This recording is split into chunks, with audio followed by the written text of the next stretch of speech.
Hello and Happy New Year. I haven't posted anything on social media for a few months now because I have been moving through some very interesting times that have been affecting me mentally, emotionally, spiritually, and physically. And I'm being guided to do this video to maybe shed some light on the path you walk. Maybe you too have been struggling with things and think you're going insane, which I thought I was doing many times. So hopefully this video will put your mind at ease. Before I go into anything, I wanted to be able to say something what I understand Ascension is, the Ascension Process. And I found something on Google which really explained it well. And I have little notes that I'm going to refer to because I tend to go off in different directions and I end up getting lost somewhere. Therefore, you get lost. I don't want you to be lost. So, the Ascension Process is a spiritual concept about evolving consciousness, moving from an unawakened state to a higher frequency of being by shedding limitations, healing trauma, and integrating divine principles like love and unity. Essentially, a profound self-realization and reconnection of one's truth, divine self, often involving intense inner work and transformation. It is a journey of shifting identity, purpose, and awareness, grounding spiritual insights into daily life rather than escaping the physical world. And I think that's what most people are doing. They're trying to escape what is going on by becoming distracted by everything that is going on in the outside world.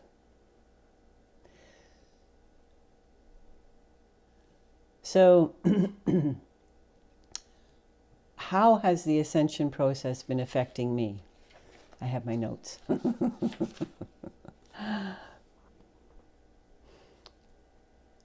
For a few years, it has felt like I'm standing in a shower of constant energy that is moving through me rapidly. And I know when I've shared this with people, they think something's wrong with themselves or they think there's something wrong with me, because it's not something that everyone is experiencing. But sometimes that energy can be pretty intense. Many times I have difficulty breathing, headaches that I never used to get, pains in the body that would come and go rapidly, sleepless nights, incredible. So many nights I would get up and I'd go outside on my bare feet and stand in the cool grass. And sometimes in the winter, I'd be out there in my bare feet, standing in the snow, anything to help me get grounded. Also, a lot of hair loss. Mood swings. Wow, yes. One day I'm happy as a lark, and the next day it's like up and down. A lot of grief, anxiety, fear, all these things that I thought I had healed. And they just kept coming up. And it was just overwhelming. Like I really did think I was going insane. So much doubt, the voices in my head. You're not good enough. You'll never amount to anything. You're useless. It just went on and on and on. The body, interestingly enough, how to explain this? It's like pretending the body's a house. And you don't like the furniture and you want to change it. So you drag it across the floor and you bash it up against the wall some of the furniture you throw out the door. That's exactly what it was feeling like in the body. And reading different posts over the years, I realized that all these energies that are moving through me, and possibly you too are feeling some of it, the body is being upgraded so that it can cope with all these new energies that are going to be constantly coming in. So every cell and organ in this body is being upgraded. Plus, there's a download of information that is being put into us.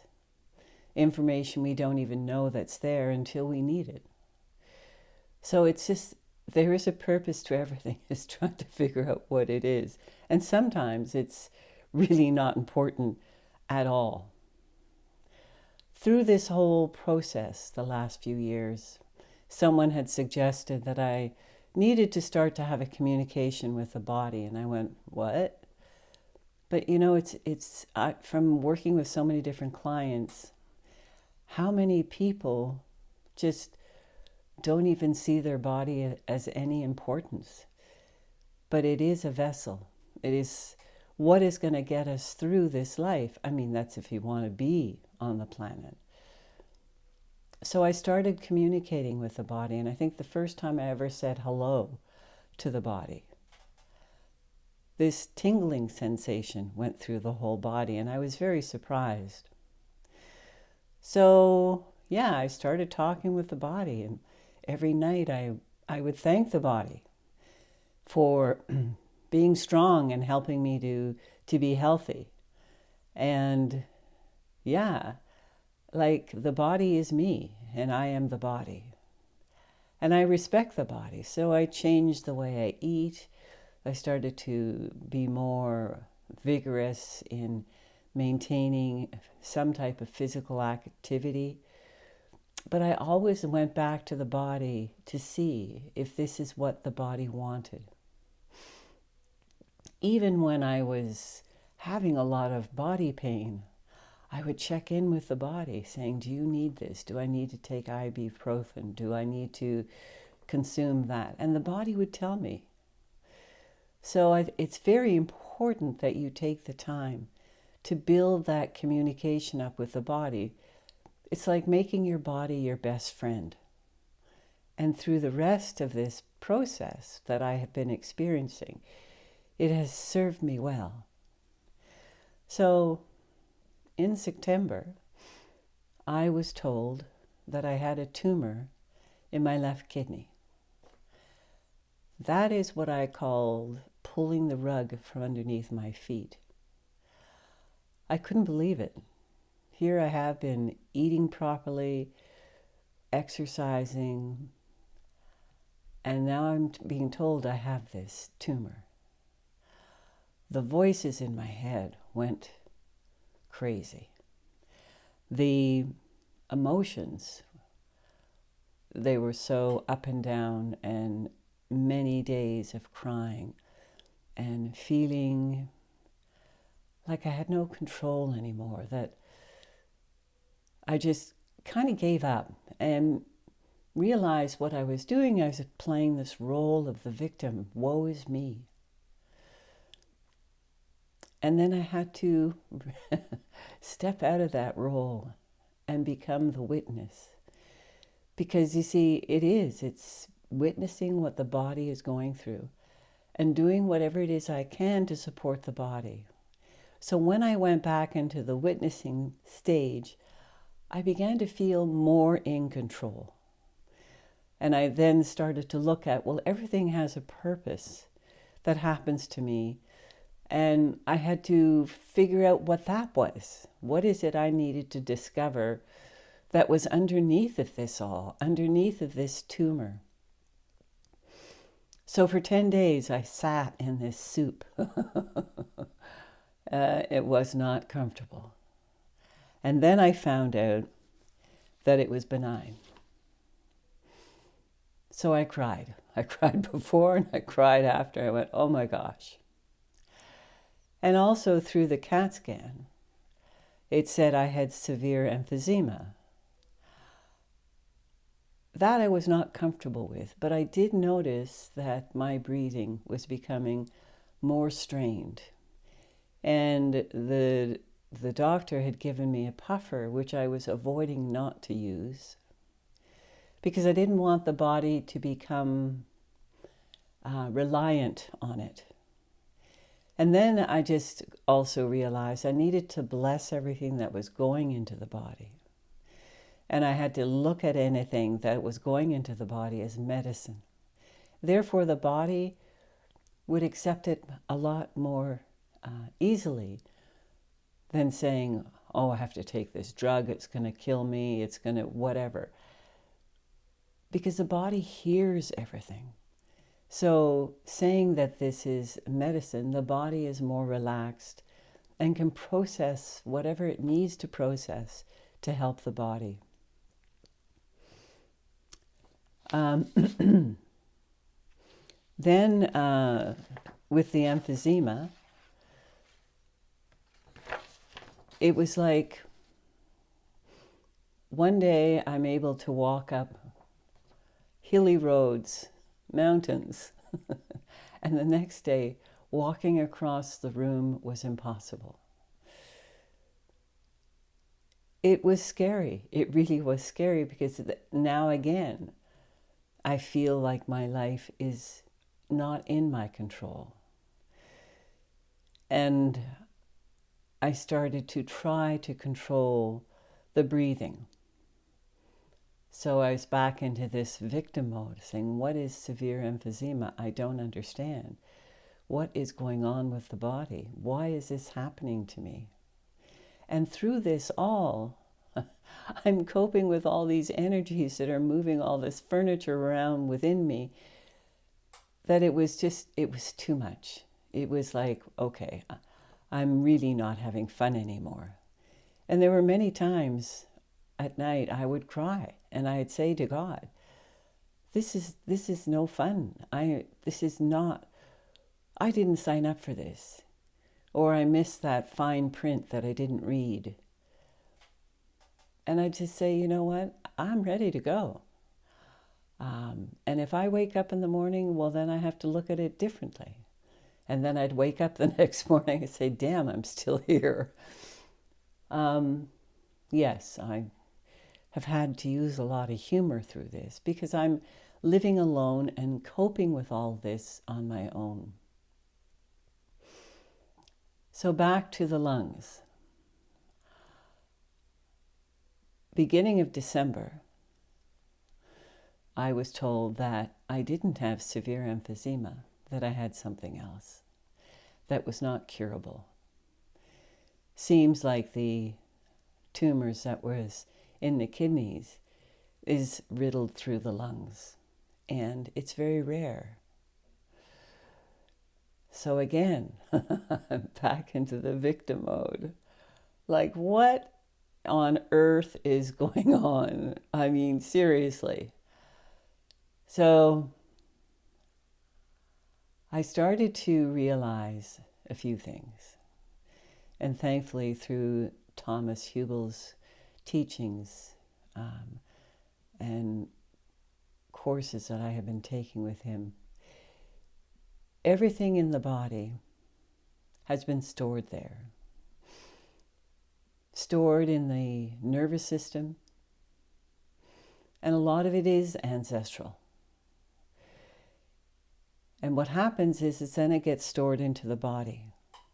So any type of dis-ease could very well be a part of yourself that needs to be healed, or an ancestor, something that's, think about your ancestors. I didn't know any of them, but I can't imagine what they've lived through. They didn't have the ability to do the healing work that we have the ability to do. They didn't have the support. So even though I'm very capable at helping people with their trauma, I knew that I couldn't reach this trauma that was buried deep within my nervous system. So I had to reach out. I reached out to a seer who helped me move that word tumor to an apparition. And when I said that, I could just feel the lungs relax. So every night I just started speaking to the lungs and speaking to the apparitions and saying that, you know, you've made a mistake. You feel that what you were doing was something that you needed to do to protect me. But in actual fact, your apparitions are causing problems with the body and with the breathing. And I'm sure that's why you would not be here if you knew that. And I don't know. It seems that it's getting easier for me to breathe. But I haven't really done anything physical for the last few months. So now I'm slowly starting to do that too.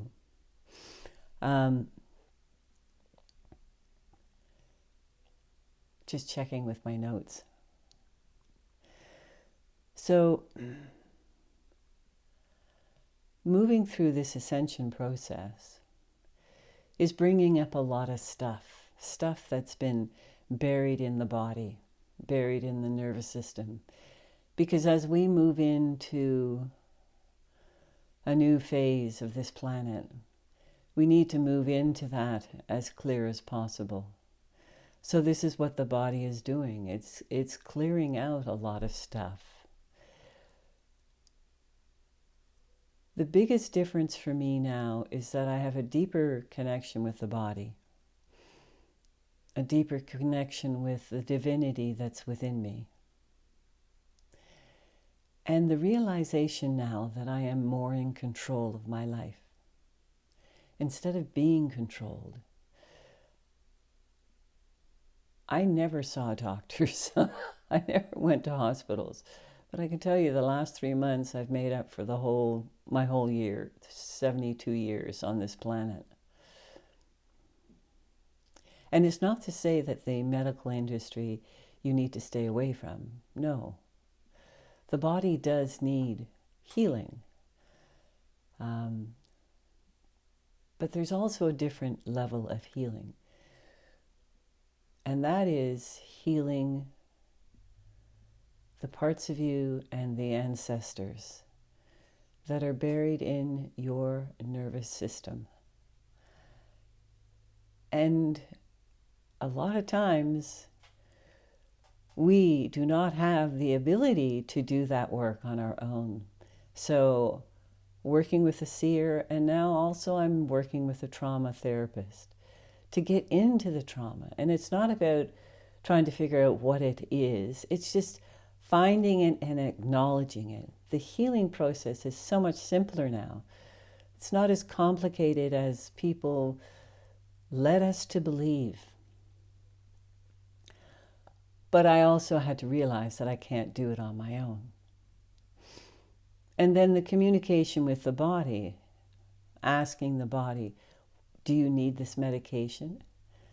Is this what we require? And most of the time it's no. Because what happens is, bless the bloody doctors, they just say, well, here, take this. It might help. But I don't want the might help. I want what is exactly helping. And it's not necessarily medication. There is some that is required. So you have to check in with your body. And if you've never spoken to your body, now's the time to do so. The other thing that is very important is to step out of the victim role. This woe is me. This has happened to me. Why is this happening to me? Because there you become powerless. You move out of that role and just become the witness. It's like sitting in a theater and watching your movie on the stage. That's your life unfolding in front of you on the stage. But now you're in the audience and you're watching and you're saying, what can I do to help her or help me? Compassion, love, understanding. And then also realizing that we really are in control of our lives, of our choices. Just because someone says to do it this way does not necessarily mean that it's going to work for you. So check in with yourself. Don't be afraid. Gee, it took me a long time to figure this out. If you don't know how to use a pendulum, let me know. I can do a video on a pendulum and how you can use a body as a pendulum, which will guide you to tell you, no, don't do this. So there are ways, but it's not just working on the outside. Because then when we go to a doctor, it's like we give them everything. Here's my body, fix it. No. Here's my body, I'm confused. What do you think? And then you go on the inside and do your inner work. Heal the anger, heal the sadness and the grief, the anxiety, the fear. It's not something you're going to do overnight. It's going to take time. It's going to take a lot of compassion and understanding for yourself. You've made it this far. So don't give up on you. If you have any questions, ask, and I will do my best to answer them. Share your insights. Share what you've been experiencing, because we are a collective. We are all energetically connected. And when you share what you've been experiencing, one, it helps you to heal because you're bringing it out into focus instead of pushing it behind you. And then two, people who read this post will say, oh my gosh, this person is coping with the same thing. Maybe you might even connect with that person. We are all interconnected. You know, you cannot change the past. You can only change how you see it. But all the inner work that you do is changing the future too. Changing the future for the children of this world and for the collective, which is huge. You know, years ago, I wrote a We Ponder, which said, this is not my journey, for it is the journey of the soul, and it is my responsibility to fulfill the destiny of my soul. And when I wrote that a few years ago, I didn't really quite understand the depth of it, but now I do. It is my responsibility to help the soul to heal so that I don't have to repeat this again, so the planet doesn't have to repeat this again. That is my responsibility. So as I say, if you have any questions, feel free. And thank you so much for listening. From my heart to yours, with so much love and compassion. And have an amazing 2026.